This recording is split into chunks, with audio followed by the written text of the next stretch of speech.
Cinema തിയേറ്ററിന് മുന്നിൽ കുട്ടികൾക്കും മറ്റും വിൽപ്പന നടത്താനായി സൂക്ഷിച്ച കഞ്ചാവുമായി അറസ്റ്റിലായ 2 പ്രതികൾ റിമാൻഡിലേക്ക്.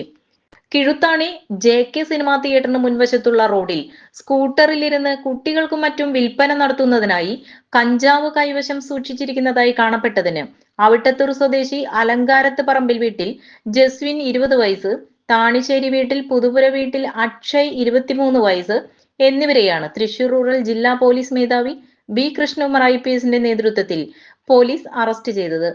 പ്രതികൾക്കെതിരെ NDPS act, juvenile justice act എന്നിവയിലെ വകുപ്പുകൾ പ്രകാരം കേസ് രജിസ്റ്റർ ചെയ്തു. നടപടിക്രമങ്ങൾക്ക് ശേഷം പ്രതികളെ കോടതിയിൽ ഹാജരാക്കും. ജസ്വിൻ ആളൂർ പോലീസ് സ്റ്റേഷനിൽ കഞ്ചാവ് വിൽപ്പനയ്ക്കായി സൂക്ഷിച്ചതിനുള്ള കേസിൽ പ്രതിയാണ്. Akshay Kattoor, Aloor info park police സ്റ്റേഷനുകളിലായി വധശ്രമം, തട്ടിക്കൊണ്ടുപോകൽ, അടിപിടി എന്നിങ്ങനെയുള്ള 4 ക്രിമിനൽ കേസിലെ പ്രതിയാണ്.